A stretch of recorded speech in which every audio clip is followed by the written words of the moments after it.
His parents are Castulo Sr. and Paulina Loredo. Junior was the middle child of 16 siblings, and he was born and raised in San Jose, California. How many people here are born and raised in San Jose, California?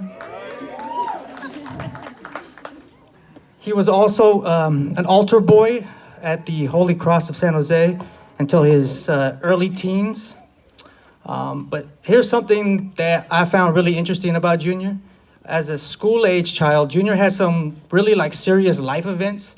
I was told that while in school, his class had a tug-of-war contest, and he lost twice. He lost when the team that he was on lost, and then he lost a second time when the team that he was on fell on top of him, and they broke his leg in 3 places. I was told he spent 30 days in the hospital, and he ended up recovering. The second time he ended up in the hospital for an appendicitis, and that time I'm told that Junior almost lost his life as a child. He spent another 30 days in the hospital and ended up recovering and living a full life, as we can kind of tell. Those might be tall tales. I don't know for real, but I've heard it from some very, very real sources that say that happened. I see some nodding heads. That's fantastic. He told me that story, and to be here today to be able to tell that story to you guys, it seems like a dream, to be very honest. But that man was nothing short of impressive, and that shows very early on in his life. In 1976, he attended San Jose High School, where he played basketball and baseball. If you know Junior, you know he loved baseball, and I think this is where he fell in love with the game of baseball. This is also the time where he fell in love with the girl next door, Cindy. Junior and Cindy met each other very, very young, which is a blessing to find your soulmate so young. You end up learning a lot about each other. You end up growing with one another, but you end up becoming one person, and that started in 1977. Junior was 15 years old. He knew immediately what love looked like. He knew what his love of his life looked like, and he went in that direction. And in 1980, he graduated from high school. But just before that, he began working as a bellboy at the San Jose Hyatt Hotel. Now, I say that to say that Junior began working very early on, and he never really stopped working. Junior was a professional, and hard work and his work ethic existed until the very moment that we all lost him. He was on his way to work, and we could all really look to that as a goal in life. In 1982, Junior and Cindy married. Soon followed 3 gorgeous children, Ray, the oldest, Mike, and then Samantha, the baby girl. They settled in San Jose, not too far away from where I grew up. And this is how we kind of all aligned in life. They worked full-time jobs, but they found this balance to put that same effort into their kids' pastimes that they did into their work lives. So that's a really cool thing for parents to really look up to, because it's so tough these days to try to blend all that together, that they were doing that already so early. It's fantastic. It just shows how much they love their children. Junior began working in a machine shop in 1987. And that's key to Junior's life. Junior is a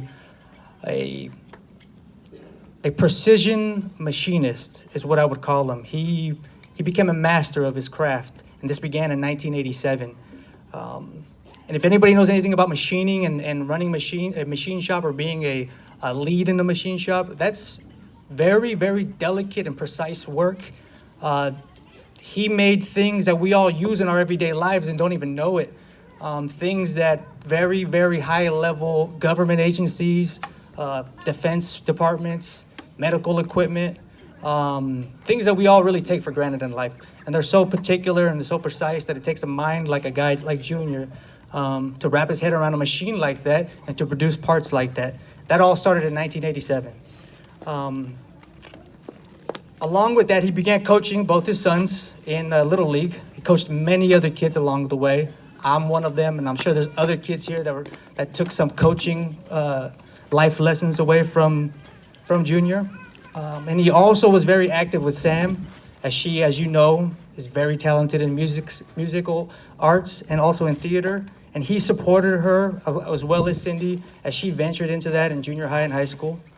And on top of all of that, they found time to go on family vacations to Disneyland every year.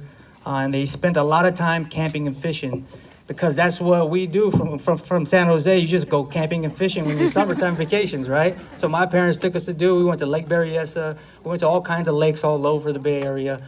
And that was our summer vacations. And it sounds like that was their vacations as well. In 2002, the Loredos bought a home in Brentwood. This beautiful, glorious place that is Brentwood.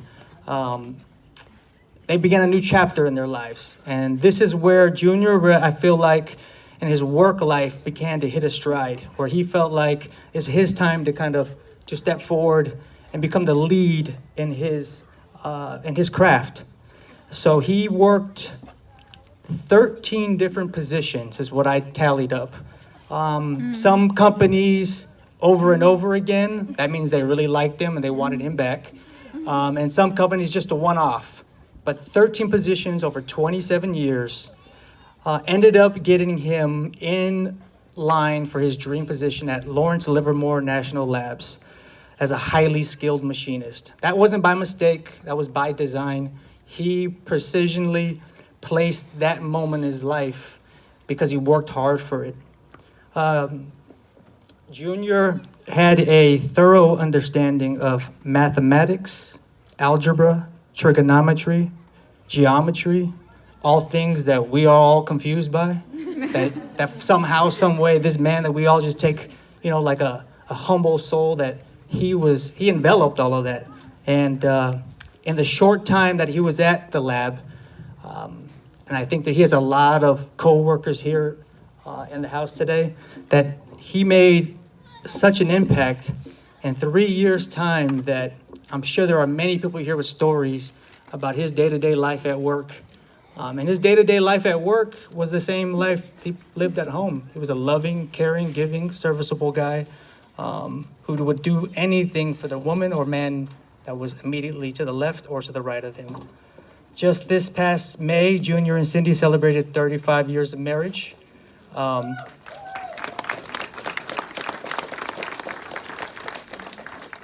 As Ray said, Junior loved him some Cindy. We all know that.